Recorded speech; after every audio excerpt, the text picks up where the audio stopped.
thème c'est prophète fait la fête avec tes défaites. Les lectures de ce jour parlent des défaites des prophètes.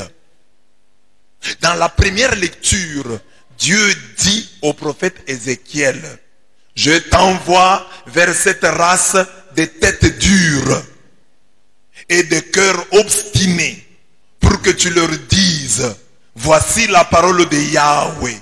Ils t'écouteront ou ne t'écouteront pas, car c'est une race de rebelles. Mais ils sauront qu'il y a un prophète au milieu d'eux. Ézéchiel 2, 4 à 5. Qu'ils t'écoutent ou qu'ils n'écoutent pas, toi fais ton travail. Et eux se rendront compte qu'il y a un prophète au milieu d'eux. Tôt ou tard, ils s'en rendront compte. Tôt ou tard, ils se rendront compte qu'il y avait un prophète au milieu d'eux. Le prophète doit donc faire confiance à son Dieu et à l'avenir. Même si le présent ne lui donne pas raison, le prophète doit croire que l'avenir, que le futur, que demain lui donnera raison.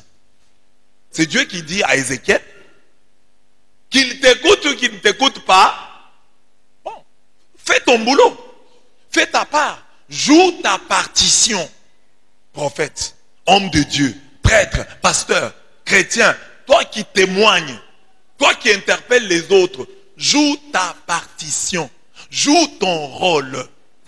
Ils reconnaîtront, si pas devant le tribunal de l'histoire, ils reconnaîtront devant le tribunal de Dieu.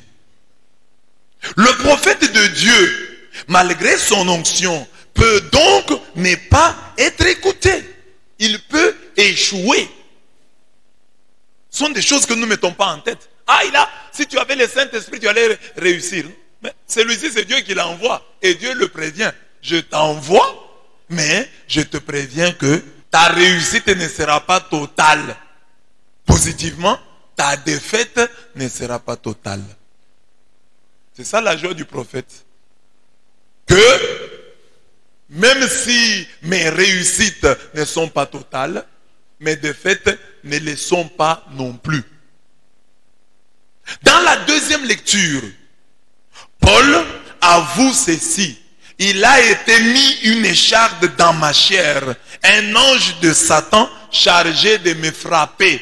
Un ange de Satan a été chargé de me gifler. Ah bon? Le grand Paul, il a eu une écharde dans la chair. Un ange de Satan mis à ses côtés pour le gifler, pour le souffleter, pour le frapper. Étonnant, non? C'est un échec. Comment un homme de Dieu peut-il avoir un ange à côté de lui pour le gifler, pour le frapper? Ça c'est 2 Corinthiens 12, 7. Le prophète de Dieu, malgré ses grandes révélations, peut avoir un diable à ses côtés chargé de le gifler. Échec, défaite. Dans l'évangile, Jésus rentre chez lui et s'étonne du manque de foi de ses compatriotes. Jésus aussi arrive chez lui et il échoue. Les gens disent, on le connaît trop bien. C'est le charpentier. On connaît son père, on connaît sa mère. Il est devenu prophète depuis quand? Quand est-ce que Dieu l'a appelé? Ses frères sont ici. Qu'est-ce qu'il va nous dire? Jésus aussi échoue chez lui. Auprès de ceux qui le connaissent. Le prophète de Dieu, malgré sa sagesse et ses grands miracles, peut échouer chez lui. Peut échouer être homme. Peut échouer dans son Camp Nou. Peut échouer dans son Bernabéu. Donc dans son stade. Sur son terrain. Il échoue, il est battu. Être homme. Donc le prophète peut échouer. Être homme. Chez lui. Auprès de ceux qui connaissent ses bienfaits. Qui en profitent. Auprès de ceux qui connaissent ses prouesses et qui en profitent. La défaite, mes bien-aimés, est inhérente à la vie de tout homme, le prophète y compris. Mais quelle doit être notre attitude dans l'échec? Quelle doit être notre attitude dans la défaite? La deuxième lecture répond merveilleusement bien à cette question. Que dit-elle? Je me glorifierai donc bien plus volontiers de mes faiblesses, afin que la puissance du Christ repose sur moi. C'est pourquoi je me plais dans les faiblesses, je me plais dans les outrages, je me plais dans les calamités, je me plais dans les persécutions, je me plais dans les détresses. Pour Christ, car quand je suis faible, c'est alors que je suis fort. 2 Corinthiens 12, 9 à 10. D'où notre thème, prophète, fais la fête avec tes défaites. C'est-à-dire, dans les faiblesses, glorifie-toi. Trouve un plaisir dans les faiblesses. Il dit, je me plais. J'ai fait. J'ai fait.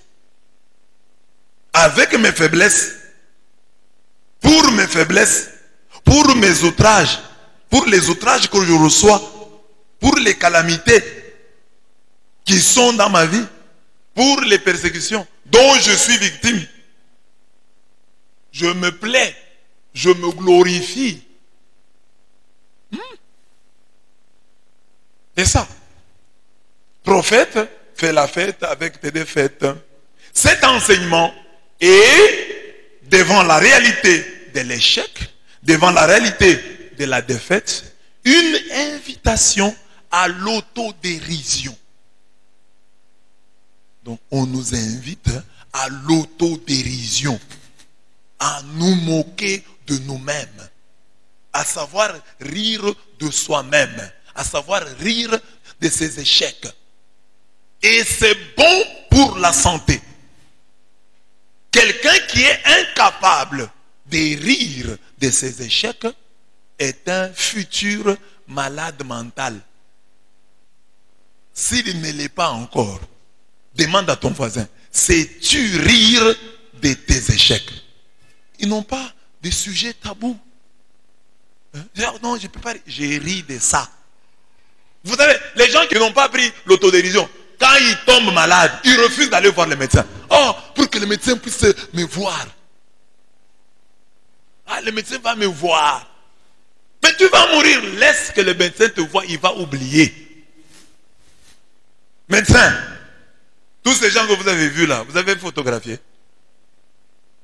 Vous avez même oublié. Alors, le médecin va me voir. Maintenant, s'il te voit, il fait quoi? Il a vu. Toi, tu ne vois pas les maisons. Tu ne vois pas les ampoules. Oh, le médecin va me voir. Qu'il voit. Qu'il voit. Il y a quoi? Amen. Minéré même on voit. C'est seulement ça. Il y a des couples, des familles qui sont restés un homme qui n'était plus puissant, qui a perdu sa puissance virile. Il n'est plus viril, mais il est incapable d'aller voir le médecin. Or, on raconte qu'il y a des gens qui guérissent ça. On m'a raconté l'histoire d'un homme comme ça. Cet homme-là était marié.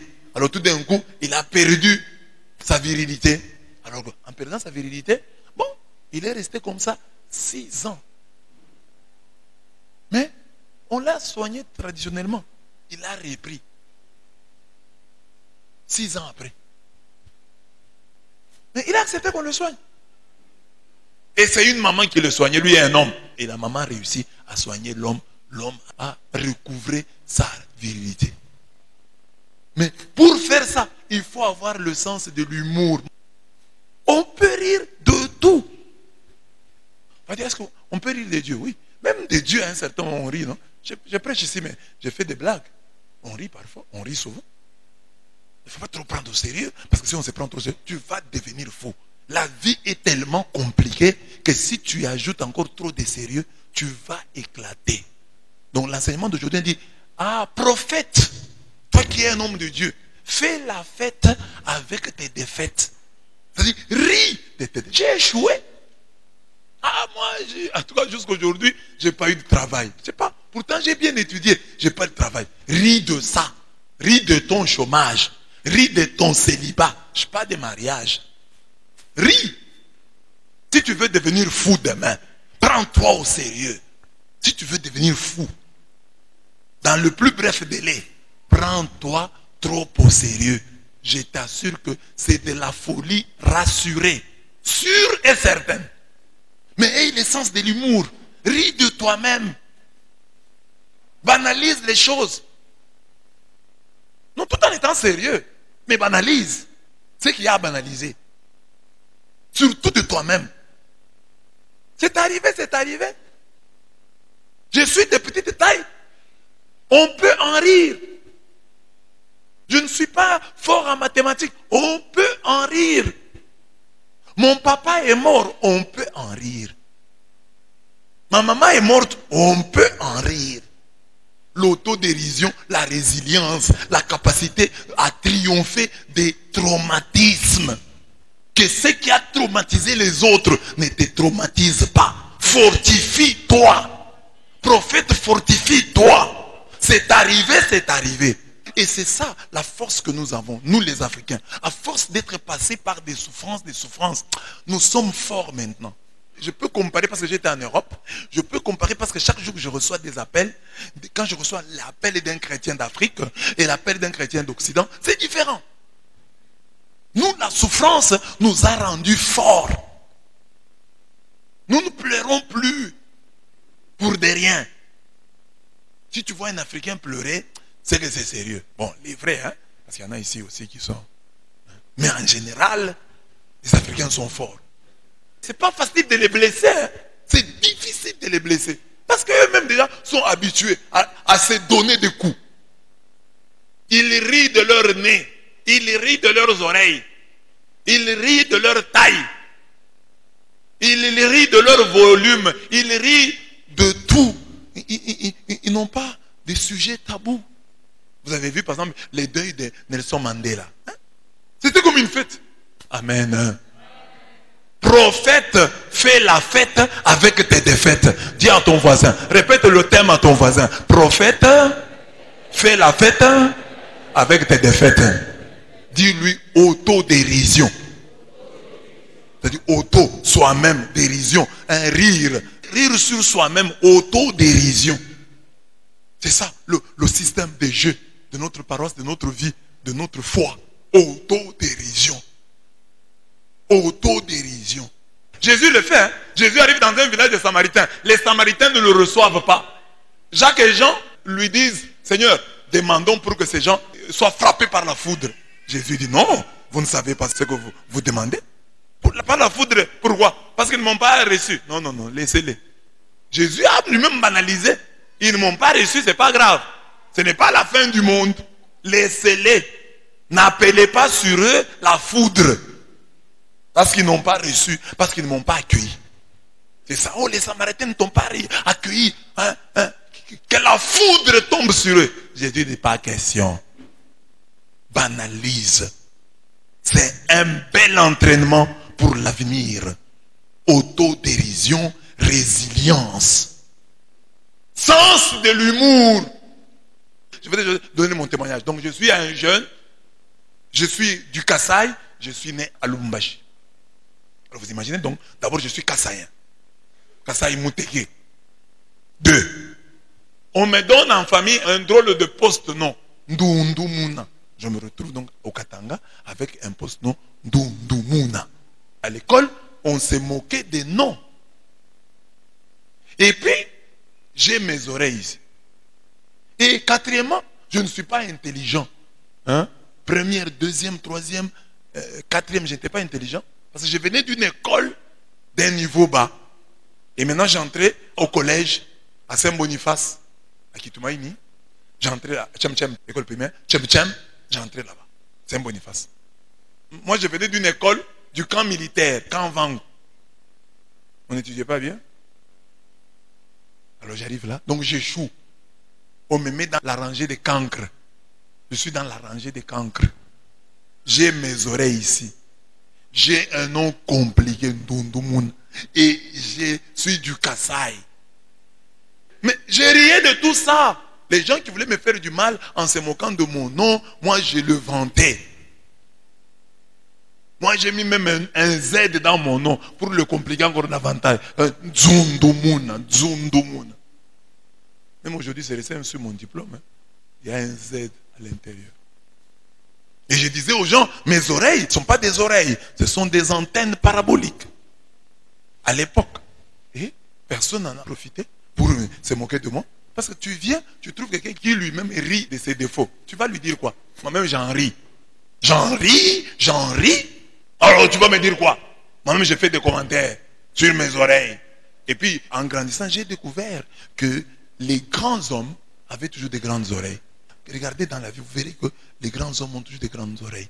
Donc déjà, si vous avez des grandes oreilles, vous avez la chance d'être un grand homme. Et maintenant, quand je dis ça aux gens, ils s'étaient fâchés. Hein. J'ai dit, mais non, mais regarde les grands hommes.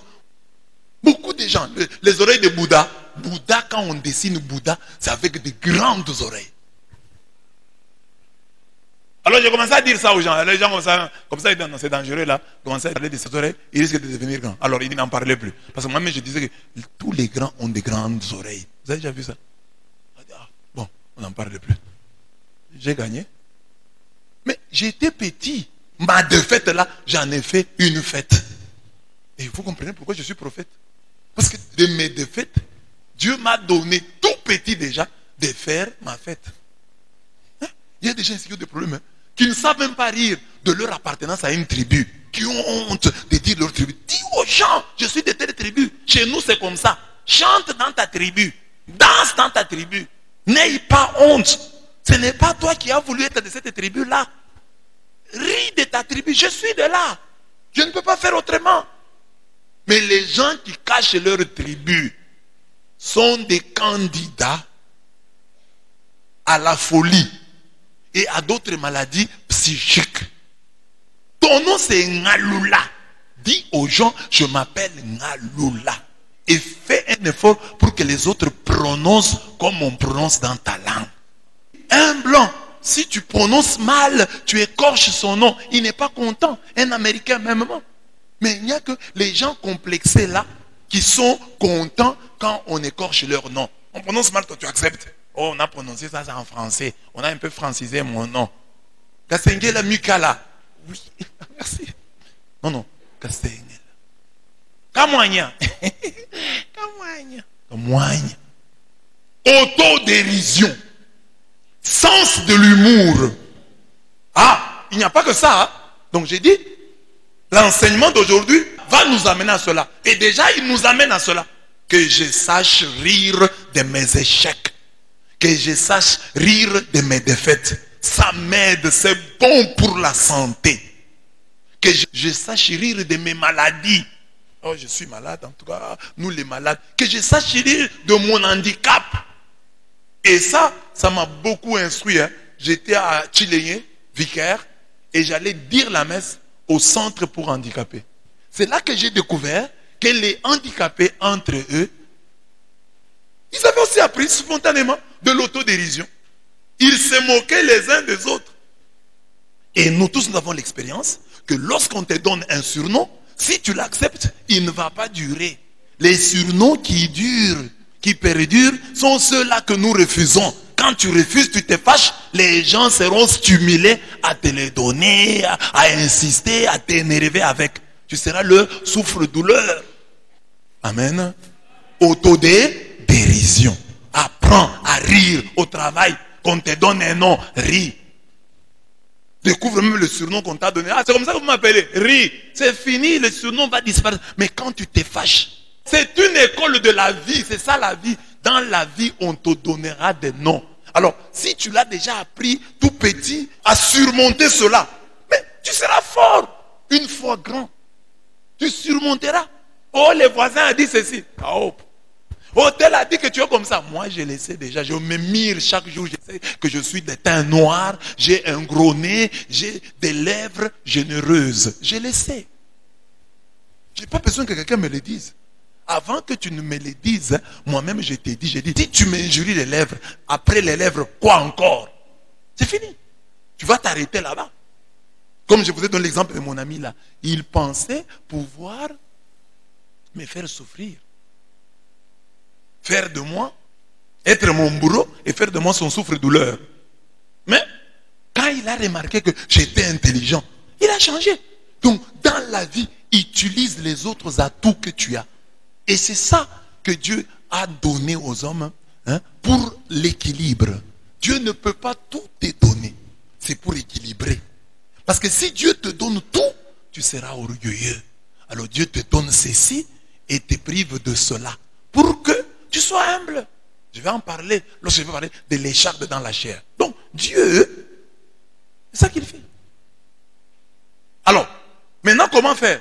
Que chacun, tout en apprenant l'art de l'autodérision, qu'il apprenne aussi l'art de la compensation.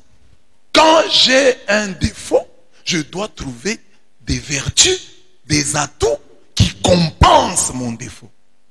C'est ainsi que vous pouvez rencontrer une personne qui n'est pas belle. Un garçon qui n'est pas beau, une fille qui n'est pas belle. Mais elle compense son visage là, peu avenant, avec des qualités morales. Tu es gentil. Alors les gens vont oublier ta laideur. Mais lorsque tu es laid ou tu es laide et que tu en rajoutes des défauts, tu réponds mal aux gens, tu es impoli, tout le monde va maintenant remarquer comment tu as des lèvres généreuses, comment tu as une langue noire dans une bouche rouge. C'est Saint-Valentin. Les gens ne remarquent pas tout ça. Mais dès qu'ils voient que tu réponds mal, tu ne les accueilles pas bien, les gens vont plus tourner leur attention sur tes défauts physiques. Mais lorsque tu as des qualités morales, les gens vont oublier tes défauts physiques. L'autodérision, oui, mais aussi la compensation. J'ai des défauts physiques. Je vais compenser, je vais me rendre aimable par des qualités morales. Par des qualités humaines. Ah, qu'est-ce qu'on dit des gens de petite taille? Ils sont complexés. Moi, je suis de petite taille, mais je ne serai pas complexé. Complexe de supériorité. Ils veulent s'affirmer. Auto-affirmation. Que dit-on des personnes moins belles? On dit que les personnes moins belles sont méchantes. On dit que les gens minces sont problématiques. Toi, tu es mince. Essaie de changer. Oh, bon, moi, je suis mince. Hein? Mais je vais compenser ma minceur avec des qualités humaines. Moi, je serai une personne mince, mais sans complications. Il y a moyen. Mais pas seulement ça. La confiance en soi. Le courage. Et surtout, la confiance en ce Dieu qui dit, ma grâce te suffit, car la force s'accomplit dans la faiblesse. La puissance s'accomplit dans la faiblesse. 2 Corinthiens 12, 9. Donc, c'est ça l'objectif de l'enseignement. Qu'est-ce que je vise? Je veux vous communiquer à travers cette parole le sens de l'autodérision, de l'humour. Il n'y a pas que ça. Il y a de la compensation, de la confiance en soi, du courage. Donc, si tu rencontres des défaites, ne laisse pas tomber les bras. Lutte. Persévère. Ça n'a pas réussi aujourd'hui, ça réussira demain. Essaye encore. Échoue encore. Échoue de mieux en mieux. Jusqu'à ce que tu réussiras. Courage. Confiance en ce Dieu qui dit, ma grâce te suffit. C'est-à-dire, ce que j'ai mis en toi là, est capable, convient, suffit pour ta délivrance, pour ton élévation, pour ta réussite. Ah, mais je vois des faiblesses. Ma puissance va se déployer dans cette faiblesse. Parce qu'il y a ma grâce qui est en toi et qui te suffit. Crois en la grâce de Dieu en toi. Malgré les échecs, malgré les faiblesses sont tes faiblesses à toi. Mais la grâce de Dieu en toi produit la force, produit la puissance. Ma grâce te suffit, car ma puissance se déploie dans la faiblesse. Dis à ton voisin, en toi il y a la grâce. Cette grâce vient de Dieu. Et cette grâce te suffit. Ne va pas chercher les fétiches. La grâce de Dieu te suffit. Ne va pas chercher des fétiches pour ça. La grâce de Dieu te suffit. La puissance de Dieu se déploie dans ta faiblesse. Quand tu es faible, c'est alors que tu es fort. Si tu sais capitaliser ta faiblesse. Si tu sais capitaliser ta faiblesse. Si tu sais dire qu'à part cette faiblesse, je ne suis pas que cette faiblesse. En moi, il y a la grâce de Dieu. Quand tu sais voir au-delà de ta faiblesse, la grâce de Dieu, la présence de Dieu en ta vie. Regardez les gens qui ont réussi dans la vie. Ce ne sont pas des gens qui ont toujours réussi. Les gens qui ont réussi sont des gens qui ont longtemps échoué. Mais eux, ils ont compris. Il y avait une grâce de Dieu en eux. Interprétation chrétienne. Il y avait une grâce de Dieu en eux qui les a aidés à comprendre que non, ces faiblesses ici ne disent pas tout sur toi. Tes faiblesses ici ne résument pas ta personnalité. Tes défaites là ne disent pas tout ce que toi tu es. Tu es bien plus que cela. Tu es bien plus fort que cela. La grâce de Dieu en toi suffit. Si tu y crois, et vous savez, grâce en français, ça signifie aussi beauté. Hein? Il y a une beauté de Dieu en toi. Dieu a mis en toi un programme personnel de réussite. Il est en toi. Alors, crois en ce programme-là. Malgré les défaites que tu peux avoir, tu es comme un ordinateur, mais dans lequel on a mis un antivirus. La grâce de Dieu, c'est comme un antivirus puissant. Mais une attaque peut être détectée. Une attaque a été détectée. Donc, l'attaque peut être détectée. Mais tu crois au moins que dans cet ordinateur, il y a un antivirus. Amen. Crois. La grâce de Dieu en toi agit plus qu'un antivirus. Amen. Crois en cette grâce de Dieu en toi. Dis à ton voisin, la grâce de Dieu te suffit. Elle est en toi. Elle te suffit. Car la puissance de Dieu se déploie, se manifeste dans la faiblesse. Acclamons le Seigneur.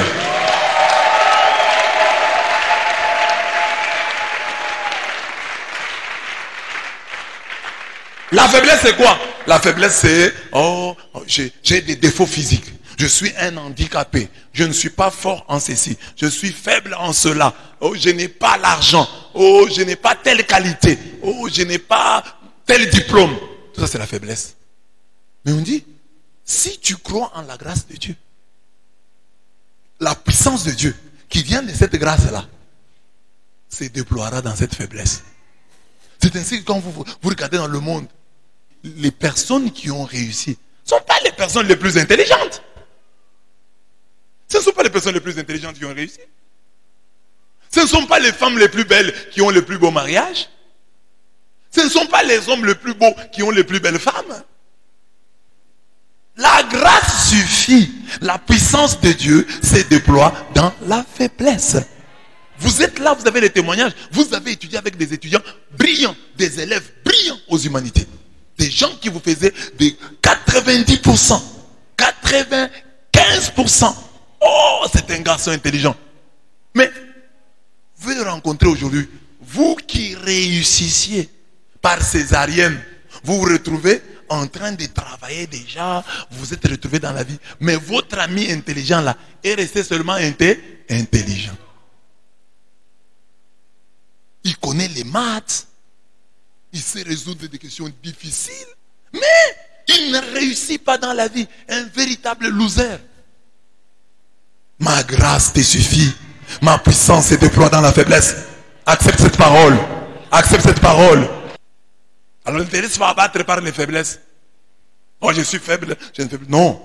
Considère-toi, comme je t'ai dit souvent, comme un croissant de lune. La lune, pour nous éclairer, n'a pas besoin d'être pleine. Même quand elle n'est qu'un croissant, elle éclaire. Elle dit, bah non, je vais commencer à éclairer quand je serai pleine. Non. Croissant de lune, elle éclaire. Demi-lune, elle éclaire. Pleine lune, elle éclaire. N'attends pas. La grâce de Dieu en toi produit de la puissance. Amen. Amen. Regarde ton voisin. Dis-lui, tu n'as pas ceci. Tu n'as pas cela. Réponds-lui, la grâce de Dieu me suffit. La puissance de Dieu se déploie dans ma faiblesse. Je n'ai pas besoin d'avoir tout. Je n'ai pas besoin d'avoir tout ça. J'ai besoin d'avoir la grâce de Dieu. Si j'ai la grâce de Dieu, cette grâce-là produira la puissance qui triomphera de mes faiblesses. Est-ce que vous comprenez? Est-ce que vous comprenez? Tu n'es pas belle, il n'y a pas de problème. Tu n'es pas intelligent, il n'y a pas de problème. Tu n'as pas l'argent, il n'y a pas de problème. Dis à Dieu, ta grâce me suffit. Si ta grâce est en moi, cette grâce produira la puissance. Et je réussirai sans beauté. Sans avoir la beauté physique, je réussirai. Sans avoir tel diplôme, j'irai de l'avant. Sans parler bien français, j'aurai ce que ceux qui parlent français là n'ont pas. La grâce de Dieu me suffit. Est-ce que vous comprenez? Ça ne veut pas dire que je ne vais rien faire, mais je crois que Dieu peut agir en dépit de mes manques. Je manque ceci, je manque cela. Mais le fait pour moi de manquer ceci ou cela ne va pas empêcher Dieu d'agir. Donc ne te décourage pas pour un défaut physique. Ne te décourage pas pour un défaut intellectuel. Prie. Demande à Dieu. Seigneur, je voudrais être beau. Seigneur, je voudrais être ceci. Seigneur, Dieu va te le donner. Regardez aujourd'hui, je vous donne un autre exemple. Alain Moloto. Vous avez déjà entendu la voix d'Alain Moloto? Alain Moloto n'avait pas une belle voix. Mais c'était un grand compositeur. Et ses chansons, ce sont les autres qui jouaient. Mais Alain Moloto, c'est un grand chanteur dans notre pays. Pas parce qu'il avait une très belle voix, mais parce qu'il composait des chansons. La grâce de Dieu en lui a compensé ses faiblesses. Et nous avons vu la puissance. Donc il n'y a pas de quoi être triste. Parce que je manque ceci, je manque cela. Crois en la grâce. Crois en la grâce. La grâce produira la puissance. Et la puissance l'emportera sur tes faiblesses. Je donne encore mon exemple. Moi ici, je vous ai toujours dit, très faible en mathématiques. Quand on parle de mathématiques, moi je connais seulement les ensembles là. Soit des ensembles vides, transitivité, réflexivité. C'est ça que je connais. Les restes là, je ne connais pas. Algèbre, je ne connais pas. Géométrie, je ne connais pas. J'ai fait même des efforts pour apprendre. Je n'ai jamais compris les maths. J'ai pour autant échoué dans la vie? Non. Je n'ai pas échoué. La grâce de Dieu m'a suffi. Dieu m'a aidé à m'en sortir. Malgré cette faiblesse-là, sa puissance s'est déployée. Au point que les gens, moi j'ai fini les études et les gens gardent de moi l'image d'un garçon intelligent. Or, je suis très faible en mathématiques. Ce qui signifie que l'intelligence n'est pas que mathématique. L'intelligence n'est pas que linguistique. Parce qu'il y a plusieurs intelligences, il y a plusieurs rationalités. C'est lui qui compose une chanson, qui nous fait une belle mélodie. Il a une intelligence musicale que manque celui qui parle bien français. Alors dans la vie, on a dit, ceux qui parlent bien français, voilà ceux qui sont promis à un bel avenir. Non! Déjà, la société elle-même nous apprend qu'il y a plusieurs rationalités, qu'il y a plusieurs intelligences. Et que l'intelligent, ce n'est pas seulement celui qui réussit en classe. Hein. Il y a des gens qui réussissaient en classe, mais qui n'ont pas réussi dans la vie. Réussir en classe n'est pas synonyme de réussir dans la vie. Et échouer en classe n'est pas synonyme d'échouer dans la vie. Ma grâce te suffit. Ma puissance se déploie dans la faiblesse. Moi, Dieu, je suis capable de t'aider malgré ton inintelligence mathématique, linguistique, musicale, sportive, culturelle. Je suis capable. Crois en la grâce. Oh, comme je ne suis pas belle, je n'ai pas beaucoup d'espoir pour avoir un bon mariage. Faux. Archi faux. Ma grâce te suffit. Ma puissance se déploie dans la faiblesse. Il y aura un homme qui viendra t'aimer. Toi qu'on appelle macrocéphale. Oui, tu dois te rendre beau, te rendre belle, mais tu n'as pas besoin de te rendre artificiel. Parce que tu crois qu'il faut avoir un teint clair pour réussir dans la vie. Non! Rends-toi belle, rends-toi beau. Mais ne change pas de teinture. Tu es noir, reste noir. La grâce de Dieu te suffit. Car la puissance de Dieu se déploie dans la faiblesse. Garde ta teinture là. Garde ton teint là. Ne cherche pas à changer. Dieu t'a créé ainsi. Ainsi il te bénira. Maintenant quand tu changes là, tu utilises un produit cosmétique éclaircissant. Tu deviens clair. Le visage est clair. Le cou un peu clair. Tu as réussi à éclaircir aussi la poitrine. Mais il y a des parties qui sont réfractaires à tout produit cosmétique, si éclaircissant soit-il. La grâce de Dieu te suffit, car la puissance de Dieu se déploie dans la faiblesse.